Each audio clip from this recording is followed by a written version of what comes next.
Hello everyone. तो ये fibre to silk का जो लास्ट टॉपिक हम लोग का चल रहा था सिल्क, उसका ये सब टॉपिक समझिए एक है फ्रॉम कोकून टू सिल्क। ये आपका आज आखिरी रहेगा। चलिए इसको देखते हैं। तो इसमें देखिए दिया गया है कि कोकून से हमें सिल्क अगर लेना है तो क्या करना होगा, कैसे मिलेगा। From obtaining silk, for obtaining silk, moths are reared and their cocoons are collected to get silk threads. Silk के जो थ्रेड होते हैं उनको पाने के लिए हमें मौत को जो है पालना पड़ता है। ठीक है, अब इनको कैसे पाला जाता है ये देखिए यहाँ पे rearing silk worms a female. देखिए अब female silk moth less hundreds of egg. एक जो फीमेल सिल्क मॉथ होती है वो सैकड़ों एग जो है एक टाइम पे लेस करती है, मतलब उनको सेती है। ठीक है, अब इनको कहाँ पे रखा जाता है देखते हैं। इनको कपड़ों के टुकड़ों पे या फिर इनको कागज़ के टुकड़ों पे रखा जाता है। ठीक है, कपड़ों के टुकड़ों पे या फिर कागज़ के टुकड़ों पे। फिर इनको जो है किसानों को भेजा जाता है जो इनसे सिल्क की प्रोसेस को आगे बढ़ाते हैं। वो इनको एक हाइजीनिक कंडीशंस होती हैं, जो कुछ हाइजीनिक कंडीशंस होती हैं उनके अंडर रखते हैं। अब वो क्या होती है, जैसे कि उनको एक टेम्परेचर होता है, किसी टेम्परेचर पर रखना है और एक सुटेबल टेम्परेचर, सुटेबल कंडीशन और ह्यूमिडिटी कितनी होनी चाहिए, है ना, सब उसी के हिसाब से वो वहाँ पे रखते हैं। अब the eggs are warmed to a suitable temperature for the larva to hatch from eggs. अब उन अंडों को एक सुटेबल टेम्परेचर तक हैच किया जाता है ताकि उनसे लार्वा बाहर आ सके। This is done when mulberry trees, mulberry means होता है शहतूत। मलबेरी का जो ट्री है जब उसमें ताज़ी ताज़ी पत्तियाँ आई होती हैं तब फिर ये किया जाता है। ठीक है, द लार्वा कॉल्ड कैटरपिलर्स और silkworms eat day and night and increase enormously in size. क्या होता है, ये जो कैटरपिलर्स होते हैं ये शहतूत की पत्तियों को लगातार खाते रहते हैं और अपने साइज को बढ़ाते रहते हैं। ठीक है, ये देखिए यहाँ पे एक फ़ोटो दिया हुआ है पूरा। ये फीमेल सिल्कवर्म है, ये female silkworm moth with x, और ये मलबेरी ट्री दिया गया है। इसकी ये देखिए आपको लीफ, आप अगर आपने शहतूत की नहीं देखी तो ऐसी होती है।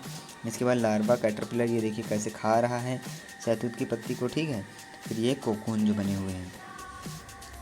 अब इसमें देखिए यहाँ पे स्टोरी दी गई है कि डिस्कवरी ऑफ सिल्क कैसे हुई थी। इसको आप ऐसे एक बार आप रीड कर लीजिएगा, यहाँ पे पॉज करके आप इसको रीड कर लीजिएगा। बाकी मैं आपको स्टोरी की तरह इसको बता दे रहा हूँ कि चीन में एक राजा थे। उन्होंने क्या किया था, उनके घर में जो शहतूत के जो पेड़ लगे हुए थे उनकी पत्तियाँ अचानक से गायब हो रही थी।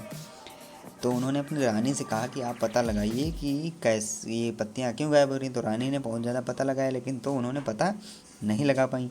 तो एक दिन रानी उसी पेड़ के नीचे बैठ के चाय पी रही थी, तो अचानक से उस चाय से कीड़ा गिरा उनकी चाय में, और जब वो उनकी चाय में गिर गया तो जो उसके जो थ्रेड्स थे वो सब फैल गए, उसी चाय में फैल गए। तो उसके बाद उन्होंने देखा कि समझा ये सब क्या है, फिर आगे इसी तरह डिस्कवरी हुई। आप बाकी इसको आप रीड करिएगा, आप समझ जाएंगे। ठीक है, इसमें कुछ खास ऐसा नहीं है। चलिए ये यहाँ पर देखिए कुछ दिया गया है इंपॉर्टेंट, इसे आप देख लीजिए। The larva are kept in clean bamboo. अब जो वो लार्वा हैच के बाद मिला था, जो हम लोग उधर प्रोसेस कर रहे थे फार्मर्स के बाद में, उसको बम्बू में रखा जाता है। बम्बू मीन्स होता है बाँस। ठीक है, बाँस की कुछ ट्रे बनाई जाती हैं, उसमें ताज़ी ताज़ी तोड़ के पत्तियाँ जो है मलबेरी की वो रखी जाती हैं।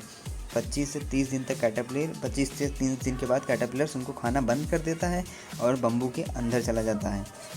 ठीक है, बम्बू बाँस के ट्रे समझ रहे हैं कैसे, मतलब इतने लंबे लंबे बाँस बनाए जाते हैं। ऐसे ऐसे बाँस होंगे, इधर बंद होगा, इधर एक तरफ खुला होगा, ऐसे बनाए जाते हैं, इधर बंद होगा, इधर खुला होगा, तो इसके अंदर रखे जाते हैं। ठीक है,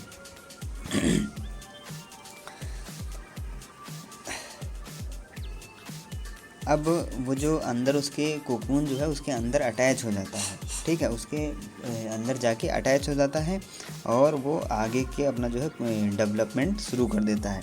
अब इसके बाद देखिए सिल्क का कैसे प्रोसेस होता है। A pile of cocoon is used for obtaining silk fibre.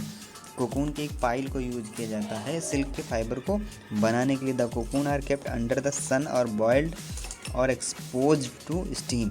Cocoon को सूरज के नीचे या फिर उसको उबाला जाता है, या फिर उसको भाप में एक्सपोज किया जाता है, ठीक है, स्टीम में एक्सपोज किया। The silk fibre separate out, the process of taking out threads from the cocoon for use as silk is called reeling the silk. देखिए इस तरीके के जो ये दिए गए हैं, रीलिंग मीन्स होता है लच्छे बनाना। लच्छे जानते हैं ना, वो जो मतलब किसी चीज़ का गट्ठा टाइप का बनाना।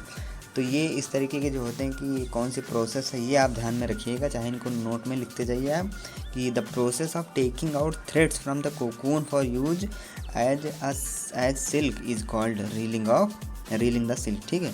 Railing is done in special machine. Reeling को क्या होता है, जैसे किसी धागा मान लीजिए उलझा पड़ा हुआ है, तो आप उसको अगर एक लच्छा बनाएंगे तो वो अगर मशीन से बनाया जाए तो तेज़ी से वो लपेट लेगा, उसको हाथ से करेंगे तो धीरे। वही देखिए, reeling is done in special machines which unwind the threads और fibres of silk from the cocoon से वो धागे को ले लेता है। Silk fibres are then spun into silk thread. Silk fibre को बाद में काता जाता है सिल्क थ्रेड्स में, which are woven into silk. उसके बाद उनको बुना जाता है सिल्क क्लॉथ बाय वीवर्स के द्वारा उनको सिल्क क्लॉथ में बुना जाता है, ठीक है। ये इसमें कुछ कीवर्ड्स दिए गए हैं, आप इनको देख लीजिएगा। इनकी हिंदी हमने जो बीच में वीडियोज़ में जो बताई है वो आप लिख लीजिएगा। अगर आपको कहीं पे कुछ समझ नहीं आ रहा तो फिर आप पूछिएगा। इसके बाद चलिए एक इसमें हम आपको, हाँ अभी रह गए नोट्स देख लेते हैं। नोट्स देखेंगे बाद में हम आपको एक प्रोसेस के लिए इसमें एक फ़ोटो दिखाते हैं जिससे आपको समझेंगे। देखिए ये देखिए, इसमें यही सिल्क वर्म्स की लाइफ प्रोसेस दी गई है। ये देखिए अडल्ट मॉथ है, फिर ये फीमेल मॉथ लेज मैनी एग्स इसमें, ठीक, फिर लार्वा बनता है, फिर कैटरपिलर। ये पूरा एक फ़ोटो दिया हुआ है, इससे आप समझने का प्रयास करिए थोड़ा सा, ठीक है। अगर इस फ़ोटो को आप सेव भी कर सकते हैं आराम से पढ़ने के लिए। चलिए अब हम लोग देखते हैं आगे नोट्स हमारे। वैसे तो इस चैप्टर के नोट्स आप लोगों ने खुद बनाए होंगे, लेकिन हाँ ज़्यादातर आप खुद ही बनाइए। मैंने जो है थोड़े दे दिए हैं जो आप लिख लीजिए इस पूरे चैप्टर के। इस चैप्टर में ऐसा कुछ नहीं जो आपको बहुत ज़्यादा याद रखना पड़े। अगर आप इसको ध्यान से पढ़ लेंगे तो ये चैप्टर आपके लिए आसान है एकदम। देखिए इसमें देखते हैं पहला वाला क्या, wool is obtained from the fleece hair of sheep और याक। याक कहाँ मिलता है, तिब्बत एंड लद्दाख में मिलता है। अंगोरा गोट्स, ये वाला फॉर्म गलत लिख गया है, इसको काट दीजिए। Angora goats Jammu and Kashmir में मिलती हैं। लामा एंड अल्पेका कहाँ पे मिलती हैं, साउथ अमेरिका में। Rearing of silk worms for obtaining silk is called sericulture. The most common silk moth is mulberry silk moth, ठीक है। अब जो इस तरह के अभी मैंने बताया था, जैसे कभी आया था रीलिंग द सिल्क, इस तरीके के आप खुद लिख लिया करिए और इनको अपनी कॉपी पे जब आप नोट कर लेंगे तो आपको बार बार याद नहीं करना पड़ेगा, ठीक है। तो चलिए ये चैप्टर आपका समाप्त होता है। अगर कुछ भी पूछना है तो फिर आप बताइएगा। बाकी इसके बाद वाला जो चैप्टर है हीट, वो बहुत इंटरेस्टिंग चैप्टर है। उसको अगर हम लोग ध्यान से पढ़ेंगे तो काफ़ी मज़ा आने वाला है उसमें। तो चलिए आगे मिलते हैं फिर उसमें।